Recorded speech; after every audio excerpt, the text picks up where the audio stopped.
ரஜினிகாந்த் ஏன் the greatest of all time? கிரிக்கெட்டுக்கு ஒரு சச்சின் டெண்டுல்கர்னா சினிமாவை பொறுத்த வரைக்கும் இந்த ரஜினிகாந்த் தான். ரஜினிகாந்த் அப்படின்னு சொன்னோன்னே நம்ம எல்லாருக்குமே ஞாபகம் வர ஒரு விஷயம்னா அவருடைய ஸ்டைல் தான். இந்த ஸ்டைலை வச்சு தான் அந்த மனுஷன் இவ்வளவு பெரிய ஸ்டார்டமே கிரியேட் பண்ணியிருக்காரு. பட் இருந்தாலும் இந்த ஸ்டைலை தாண்டி பல விஷயங்கள் நம்ம எல்லாருக்குமே அவர்கிட்ட பயங்கர அட்ராக்ஷனா தெரிஞ்சிருக்கும். அந்த மாதிரி உங்க எல்லாருக்கும் ரஜினி சார் கிட்ட பயங்கர அட்ராக்ஷனா தெரிஞ்ச விஷயம் என்னங்கிறத மறக்காம கீழே கமெண்ட்ல மென்ஷன் பண்ணுங்க. எனக்கு அந்த மாதிரி அவர்கிட்ட அட்ராக்ஷனா தெரிஞ்ச ஒரு விஷயம்னா அவருடைய காமெடி சென்ஸும் அவருடைய மைக் ஸ்கில்லும் தான்.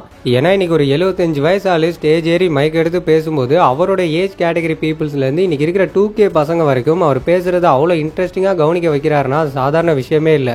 அண்ட் அதே மாதிரி ஒரு ஆக்ஷன் ஹீரோ காமெடி பண்றதுங்கிறது சாதாரண விஷயமே கிடையாது. அப்படியே காமெடி பண்ணாலும் அதை ஆடியன்ஸ் வந்து அக்செப்ட் பண்ணணும். இன்னைக்கு இருக்கிற காலகட்டத்தில் பல யங் ஆக்டர்ஸ் வந்துட்டு நாங்களும் காமெடி பண்றோம்னு சொல்லிட்டு பண்றாங்க. ஆனா அவங்க பண்ற பெரும்பாலான காமெடிஸை இன்னைக்கு இருக்கிற ஆடியன்ஸ் வந்து கிரிஞ்சுன்னு தான் சொல்லிடுறாங்க. ஆனா நம்ம ரஜினி சார் காமெடி பண்ணும்போது அதை நம்மளால கிரிஞ்சுன்னு சொல்லவே முடியாது. ஏன்னா அந்த அளவுக்கு அவர்கிட்ட நேச்சுரலான ஆக்டிங் இருக்கும். அதே மாதிரி அவருடைய ஃபன்னான ஃபேஷியல் எக்ஸ்பிரஷன்ஸ் அது எல்லாமே தாறுமாறா கொடுப்பாரு.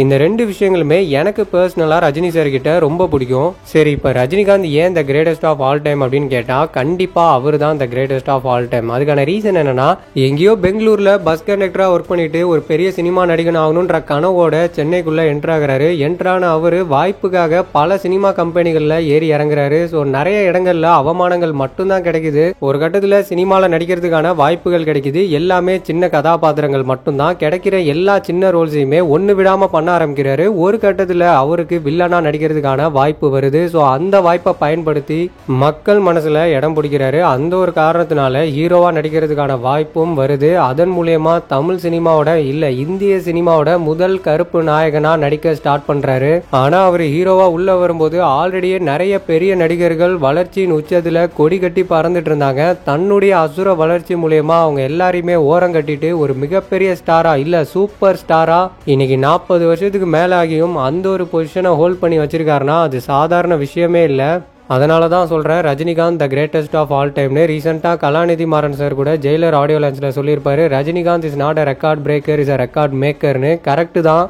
நம்ம சினிமாவை பொறுத்த வரைக்கும் எல்லா ரெக்கார்ட்ஸையுமே அவர் தான் கிரியேட் பண்ணியிருக்காரு. இன்னைக்கு அவர் கிரியேட் பண்ண ரெக்கார்ட்ஸ் தான் இந்த யங் ஜென்ரேஷன் ஆக்டர்ஸ் எல்லாருமே ஒவ்வொன்றா பிரேக் பண்ணிட்டு வந்துட்டு இருக்காங்க. பட் இருந்தாலும் பிரேக் பண்ண முடியாத பல ரெக்கார்ட்ஸ் எவ்வளவோ இருக்கு. இன்னைக்கு சினிமா அப்படின்ற ஒரு டாபிக் உள்ள வந்தாலே இந்த பாக்ஸ் ஆஃபீஸ் கலெக்ஷன்ன்ற ஒரு விஷயத்தை தான் அதிகமாக எல்லாரும் பேசுறாங்க. அப்படிப்பட்ட பாக்ஸ் ஆஃபீஸ் கலெக்ஷனை நமக்குலாம் இன்ட்ரடியூஸ் பண்ணதே நம்ம ரஜினி சார் தான்.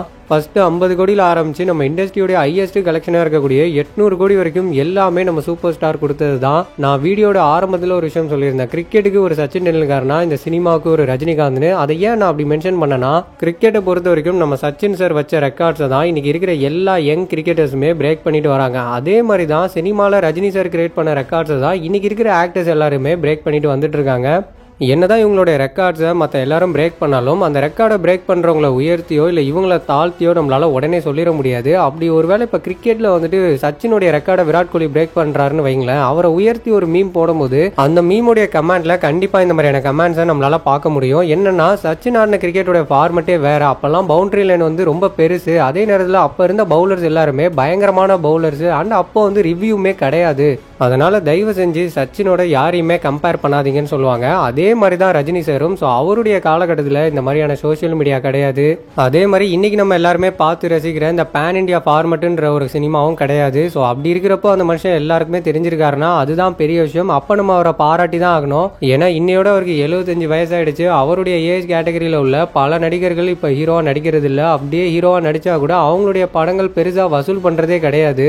ஆனா நம்ம தலைவருடைய படங்கள் இன்னைக்கு இருக்கிற யங் ஆக்டர்ஸுடைய படங்கள் எந்த அளவுக்கு பிசினஸ் ஆகுதோ அதே அளவுக்கு அவருடைய படங்களும் பிசினஸ் ஆகுது. அவராலையும் பெரிய ஓப்பனிங் அண்ட் பெரிய கலெக்ஷன்ஸை கொடுக்க முடியுது. நீங்க பாக்ஸ் ஆஃபீஸ் சம்பந்தமா என்ன ரெக்கார்ட்ஸ் வேணாலும் எடுத்து பாருங்க. ஒரே நாள்ல அதிக கலெக்ஷன் கொடுத்த படங்களுடைய லிஸ்ட் எடுத்து பாருங்க, கண்டிப்பா டாப் 10ல அவருடைய படம் இருக்கும். அதே மாதிரி இந்தியாவிலே அதிக கலெக்ஷன் பண்ண படங்களுடைய லிஸ்ட் எடுத்து பாருங்க, கண்டிப்பா அந்த லிஸ்ட்லயுமே அவருடைய படங்கள் இருக்கும். அண்ட் இன்னைக்கு எல்லாருமே பெருசா பேசக்கூடிய இந்த சோசியல் மீடியா ரெக்கார்ட்ஸ்லயுமே இந்த ஏஜ்ல பயங்கரமான ஒரு டாமினேஷன் வந்து அங்க காமிச்சிருக்காரு. 100 மில்லியனுக்கு மேல வியூஸ் போன சாங்ஸ் வேணுமா, அதுலயுமே அவருடைய சாங்ஸ் இருக்கு.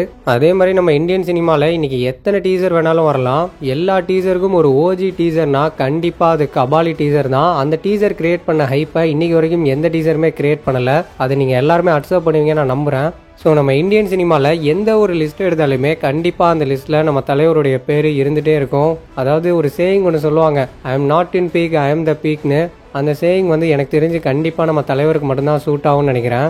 அண்ட் ஃபைனலாக நம்ம இண்டஸ்ட்ரியோட ஒரு மிகப்பெரிய கனவாக இருக்கிறது இந்த 1000 கோடிங்கிற கலெக்ஷன் தான். அதையுமே நம்ம தலைவர் தான் இந்த கூலி படம் மூலியமா பண்ணுவாருன்னு எனக்கு தோணுது. அண்ட் உங்களுக்கு நம்ம ரஜினி சாரை எந்த அளவுக்கு பிடிக்கும் அப்படிங்கிறத மறக்காம கமெண்ட்ல மென்ஷன் பண்ணுங்க. அவர் நடிச்ச படங்கள்ல உங்களுடைய ஃபேவரட் படம் எதுங்கிறதையும் மறக்காம கமெண்ட்ல மென்ஷன் பண்ணுங்க.